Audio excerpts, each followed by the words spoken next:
Michael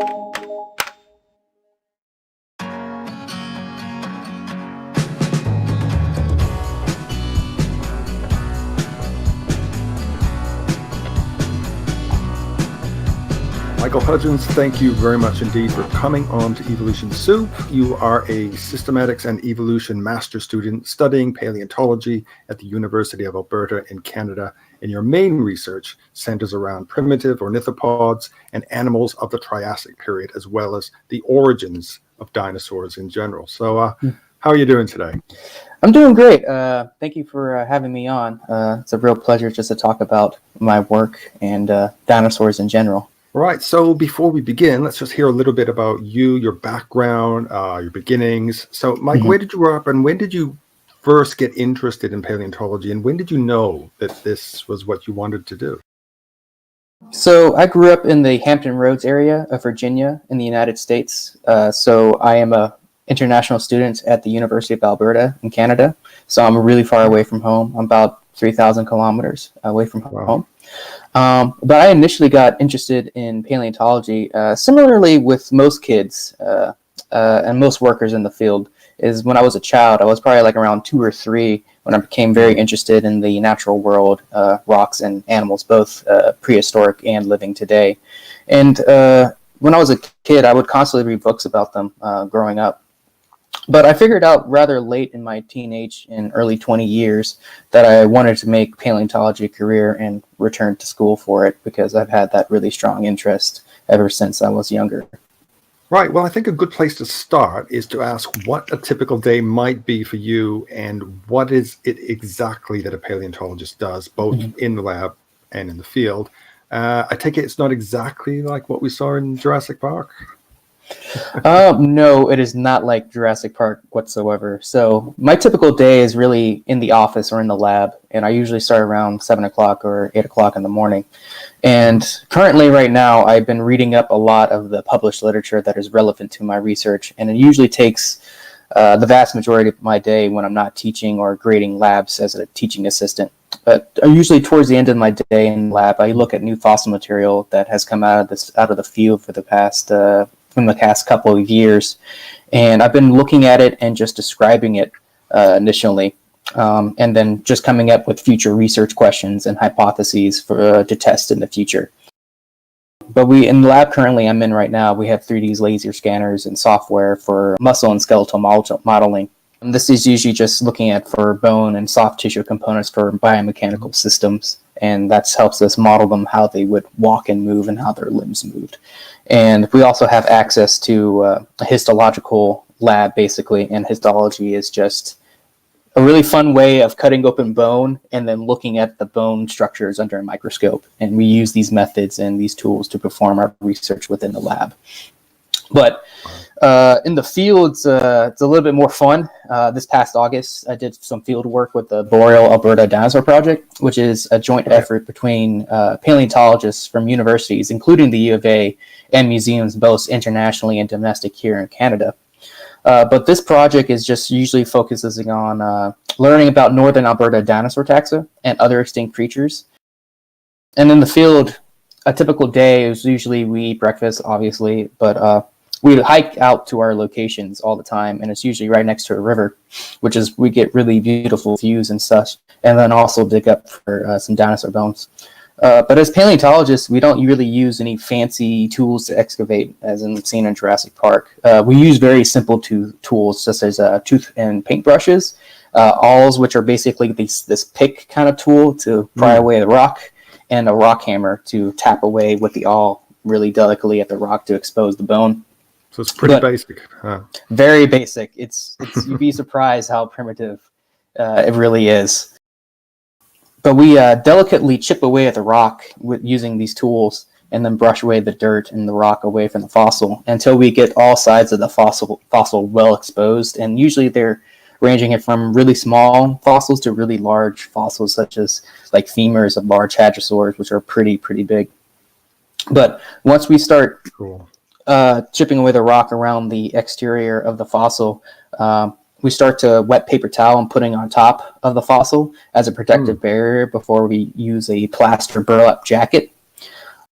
So a plaster burlap jacket is just what it sounds like. We have burlap from like a burlap sack, and then we just dip it inside plaster. And so we make the plaster, and then we dip the burlap in it, and then wrap it around the fossil. But we try to make it conform to the shape of the fossil as close as possible. Yeah. And so it makes it protected, and it doesn't be bulky. And because we also have to take it out of the field, and so the bulkier it is, the harder it is to take it out. So we take the fossil out of the field, and we try to keep it as light as possible. Because it's really hard to take it out, because the hike is usually from a kilometer to 2 kilometers, and it's usually depending on if it's uphill or downhill, and it's usually very strenuous to take rather large fossils out of the woods. I can imagine. This is quite an old process, isn't it? Because I think I've seen pictures and illustrations going back, to Mary Anning's time in the 1800s, and they're wrapping, it looks like white plaster strips around things. Yep, it hasn't changed. It's the same process that Mary Anning and Marsh and Cope have been using for centuries now. It's just never changed. It's the best way to get fossils. Yeah, it works. Sometimes we use a helicopter to take out really large fossils. Like if it's like an entire skeleton and we have it still encased in the rock, it's too heavy for us to take out, because it's usually around like anywhere between a ton to about any excess of like 50 tons. And so there's no way we'd have to get a helicopter to take it out. But then we usually just pry the fossil from the rock when we have the plaster harden and just tip it over. And then we want rock still at the bottom, because you don't want the fossil coming out. And then we take it and put it in our backpacks, or just carry it by hand and then outside the field. And that's usually a typical day of just being outside in nature, digging fossils, looking for fossils, taking them out, and then hiking back out, and then repeat the process for the next day. Cool. Okay, so let's talk about dinosaurs. Everybody loves dinosaurs, as we know, and most people know that they lived during the Triassic, through the Jurassic, and into the Cretaceous period, and into today, if you count birds, of course. But what isn't so well known is how that dinosaur lineage kicked off. The Triassic period began over, I think it's 250 million years ago, but at the start, dinosaurs weren't the top dogs at all, were they? Nope. So during the Triassic period, you have these group of organisms called pseudotsuchians.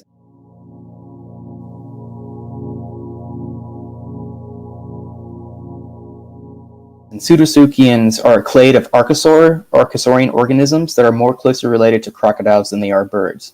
And this group would typically include adiosaurs, rauisuchiids, papasaurids, and crocodilomorphs, as well as phytosaurs. These are all very different group members, which I'll explain in due time. But during this time period, pseudotsuchians were the dominant organisms of this ecosystem during the Triassic period, and Dinosauria were relatively rare organisms during the middle and the early late Triassic. But Dinosauria gradually became more and more abundant in the fossil record, and then occupied niches that these pseudotsuchians previously occupied. So rauisuchiids were these top terrestrial predators of the late Triassic, and Theropoda, which is the meat-eating dinosaurs, were the subsidiary, the second-tier predator of that time. They were very small too. Rauisuchiids were large, terrestrial, erect, quadrupedal, and some taxa of this group were also probably bipedal. And then adiosaurs occupied the herbivorous niche, similar to a pig. But the reason for this transition is still up for debate and is still being worked out currently. And a lot more research needs to be done to really figure out the entire story of why this transition between pseudotsuchian line archosaurs to Dinosauria happened. But it's a very complex and challenging problem.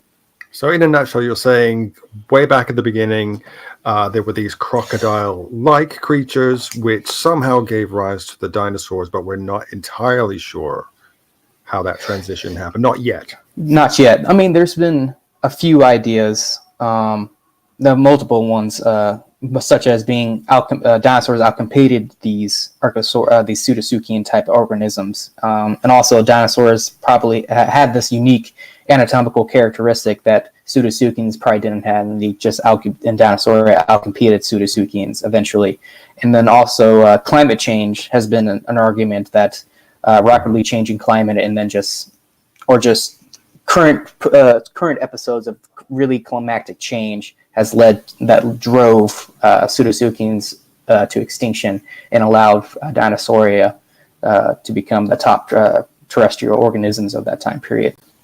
Often that is the sort of go-to explanation. It must have been climate, but we don't always know that, do we? I mean, we can always do like proxy, or we can test certain ideas and then take, usually through stable isotope analysis of carbonates in the soils, but also we can also do modeling of different things, such as models of pyrite and organic carbon weathering and burial. And that usually tells us what the oxygen of that time period was doing. And then there's also methods to figure out what the climate was exactly doing by doing climate models and weather models. And we figured out that there was large monsoons happening on the eastern coast of Pangaea during that time period, because Pangaea was a thing during the Triassic period, where all the continents together, and you would have these massive monsoons happening on the east coast of the continent at that time period. Ornithopods, I mean, all Dinosauria were part of the Triassic ecosystem during that time period, around the Carnian stage, which is about 230 million years ago.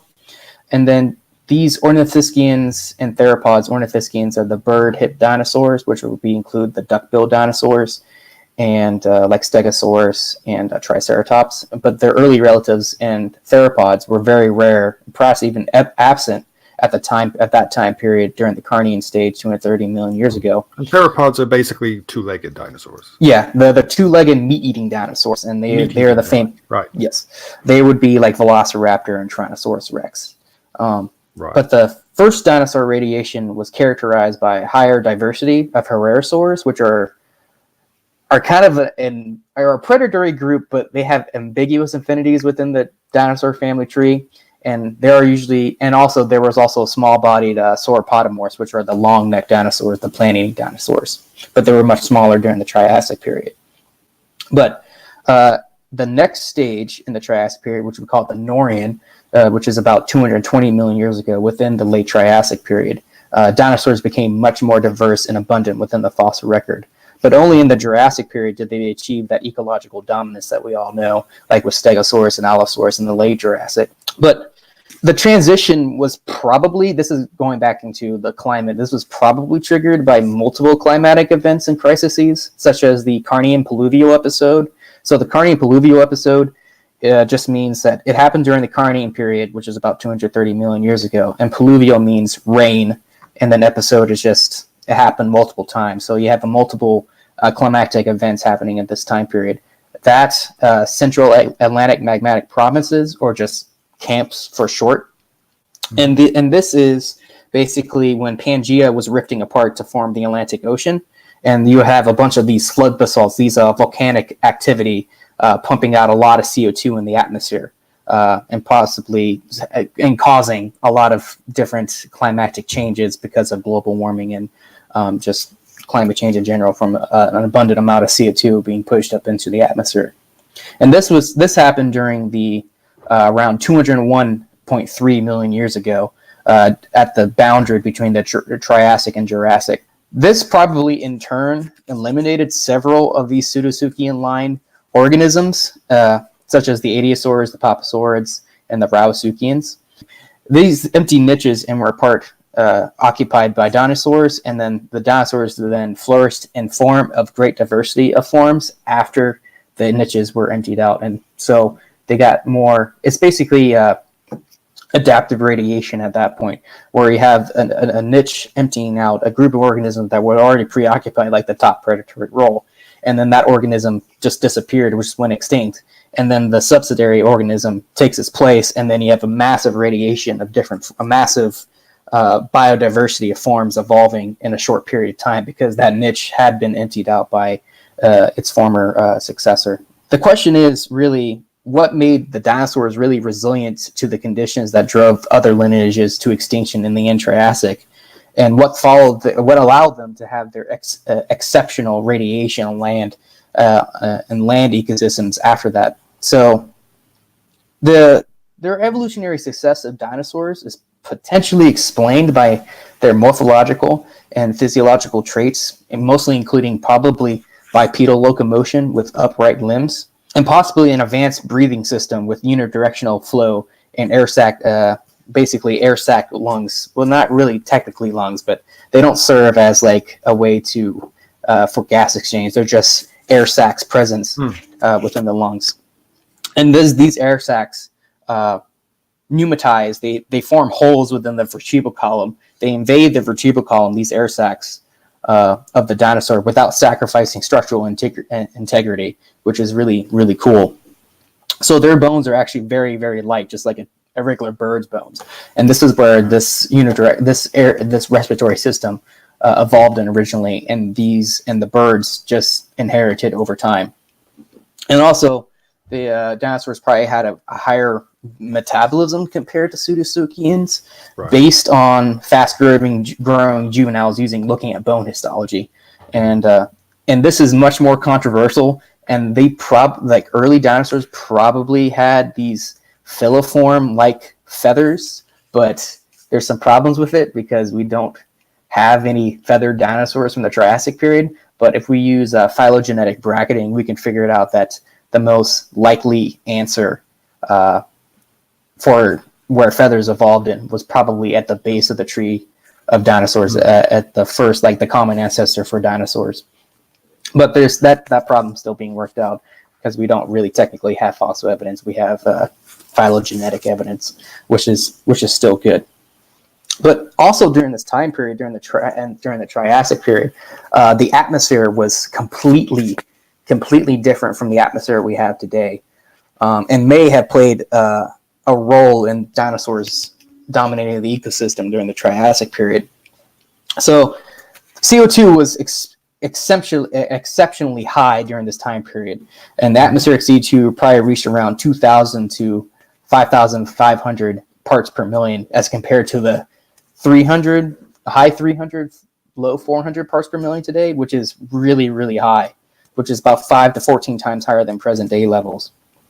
And then also survive back then. No, we would. Don't to any time travelers. No, yeah. If you went back in time and stepped out into the Triassic period, you would probably need a spacesuit, because you would not be able to breathe the atmosphere at that time period, which is really crazy to think about, because this is our own planet, and it's very much an alien world. And yeah, you would probably. So there'll be large terrestrial crocodile-like animals chasing around, and then you'll be completely out of breath because you're not used to the atmosphere whatsoever. But also the oxygen level was also quite different. Right now, currently, it's about 21% oxygen in our atmosphere, but during the Triassic period, it actually was decreasing from about 22% to 16% towards the end of the Triassic period. So then again, high CO2 and low O2 would not allow you to breathe the atmosphere of the Triassic period. It was a very, very much a different time during the Triassic period. But those creatures, they thrived. Yes, they did. Yes, they did. So it might be in part to the unidirectional, the really advanced respiratory system that these early dinosaurs had, and possibly why these pseudosaukians went out, because they didn't have this advanced respiratory system. But with the given atmospheric condition of the late Triassic, these organisms must have been able, like you said, to persist in this low oxygen and high CO2 environment. And so, like I said, the extant avians, the extant birds, have this unique respiratory system, and possessing these pneumatization of their bones, these holes in their bones of their skeletal system, where these air sac systems invade the bones. The avian respiratory system serves as a way to store extra air and not as gas exchange, but the ventilation system of this unidirectional airflow allows fresh air to be constantly flowing during inspiration and expiration, and allowing for really efficient gas exchange in the organism. So if you think humans are the pinnacle of evolution, no, it's really birds, because they have this amazing, efficient respiratory system that mammals just do not have. And this allows living birds that fly to function at really high altitudes, despite being really oxygen efficient at that high, because they have this really unique respiratory system that allows them to achieve this amazing feat.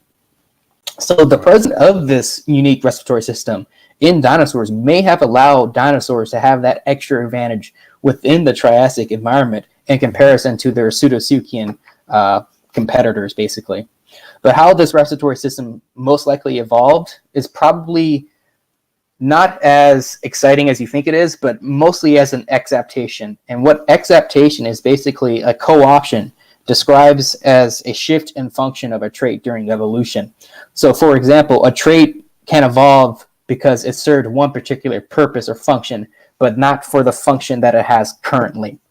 So what that means is that these air sacs reduce the weight of the skeletal system of the organisms. So it wasn't so the air sacs weren't originally adapted for efficient respiratory system, but instead originally adapted for mass and density reduction.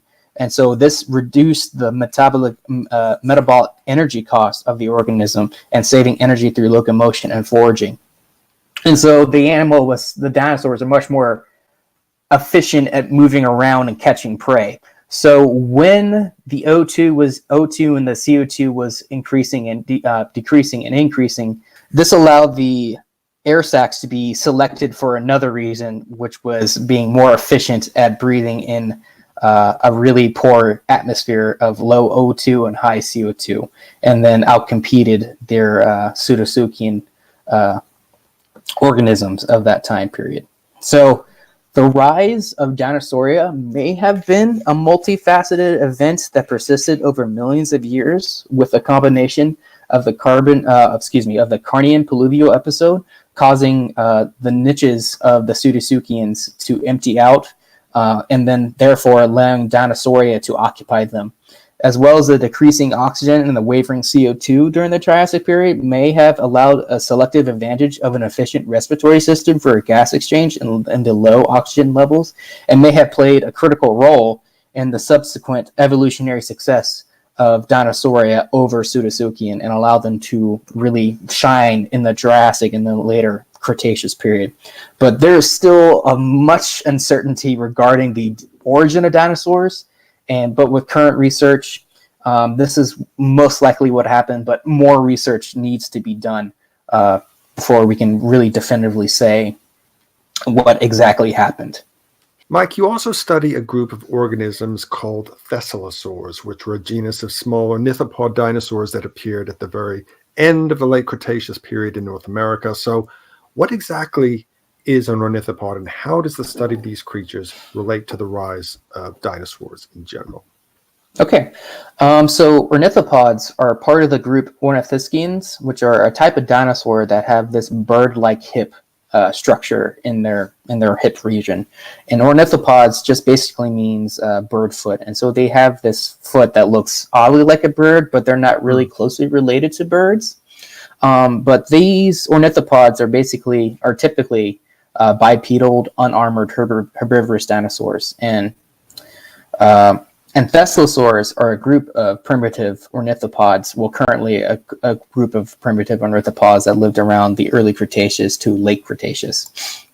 And to be honest, not much is really known about the evolution of thescelosaur evolution, or primitive basal primitive ornithopods in general. There just hasn't been a lot of work done on them. They're pretty much a neglected group within paleontology, and this is why for people who don't know, can you explain what basal means? So basal is just like the fancy scientific word for primitive. So it is literally the base of a phylogenetic sort of tree. Yes, it's the group that is at the base of the phylogenetic tree, and it's the most. It has features that are most closely resembling the common ancestor of that group. And so these basal ornithopods had all the characteristics of what the common ancestor of ornithopods and ornithischians would have at the base of the tree. And they were very small, bipedal, unarmored herbivorous dinosaurs. These basal ornithopods and thescelosaurs are, like I said, a very neglected group within paleontology. And that's for the most reason why I'm studying them, to understand their evolution and in turn understand how early ornithopods evolved and also their evolutionary history and how they are also related to other dinosaur groups within Ornithischia, such as the group that pertains Triceratops, as well as Pachycephalosaurus and Stegosaurus and Ankylosaurus, because not much is really known about their early evolution. There's a lot of papers out there that argue about their relationship with one another, but there's really no consensus with it, and there's just needs to be a lot of work done, and there's a few problems with some of those papers when they do their phylogenetic analysis. But understanding this group and understanding the Triassic record of Ornithischia will help out a lot to understanding these questions and answering these questions about their early beginning. But I really do try to set out to answer some of these really important questions while up here in Alberta studying early Ornithischians and Thesalosaurs in general. So, but right now, my current research, I've been looking at this new Thesalosaur material from this rock layer called the Wapiti Formation, which is approximately about 70 million years ago. And this is a gap in time in our knowledge of Thesalosaur evolution, as well as basal ornithopods, which is out of just exciting in general. So this project is very, very young. I'm still in the early stages of working on it. But any information that comes out of this fossil material is going to be very important for any type of basal ornithopod and Thesalosaur evolution. But overall, it's pretty cool just looking at these fossils and describing them very, very carefully. Well, I often ask my guests about the subject of evolution in general and why it's important to understand its mechanisms and to combat science denial in general. I know you're very keen on public outreach on the subject. So if you were to say anything right now on the subject of evolution and why it's important, what would you say? So there are a lot of reasons of why it's important for people to really grasp and understand evolution. It has a lot of practical importance, especially in the medical and of course the agricultural field, such as the fact that disease-causing organisms are always evolving and are always resistant to our new treatments. But by studying evolution and how drug resistance evolves, we can then come up with new techniques and new ways to try to treat these ever-evolving diseases. And the same thing with agriculture, such as insects and diseases as well evolve as we introduce new technologies, and they always change and always advance to beat these technologies, basically. And the same rules apply with in agriculture as well as the medical field. By studying how evolution works, we can better understand and better have new technologies to combat these ever persistent bugs and diseases. But also understanding evolution connects us gives us, I guess, a closer connection with all of life on the planet, because in reality, every living thing on the planet is related to one another. And so you get this sense of connection that's, I guess, deeper. Gives a much more meaning to life, I guess, that we're related to everything. In addition, I think evolution is just inherently interests us as humans, because it answers really deep philosophical questions like where we came from and what's our place in the universe. And I feel like a lot of this resistance to understand evolution in general is that somehow evolution makes life purposeless. I get that a lot, yeah. Yeah, but I really do not agree with it at all, because, evolution gives us a sense of connectedness with every living thing on the planet, like I said. And let me just read a quote from Gary Vermeer, which is a evolutionary biologist. The meaning and purpose is an emergent property of evolution. It is our own responsibility to make life meaningful. But evolution is very important, and it gives life plenty of meaning to me and my work I do. And just gives us this overall connectedness with everything in the natural world. And I think that's really important and really amazing at the same time, that we have this really understanding. Yeah, Gary Vermeer is an amazing scientist. He studies just the mechanisms of evolution and in fossil bivalves and just bivalves in general. It was basically your clams and your oysters. But he's also blind. He's a blind paleontologist, and he's described in a whole lot of different taxa of bivalves just by touching them, just by feeling their texture and feeling their anatomy, which is just amazing in general. He's actually a very amazing scientist. Okay, that is really great, Michael. Really fascinating stuff. And I know there's a lot more we could cover, and no doubt we'll speak again in the future, in a future interview. We could even get into the nitty-gritty of paleontology, right down to things like radiometric dating and how fossils are dated. Are you up for that? Yes. Oh, yes. I would be more than happy to discuss anything about paleontology and anything geologically, because radiometric dating is just overall interesting in general.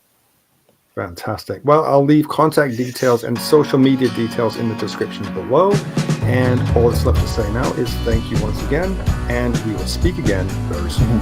Yep. Thank you for having me on Evolution Soup. I really appreciate it, and I love just talking about paleontology and evolution in general. Thank you very much, Michael.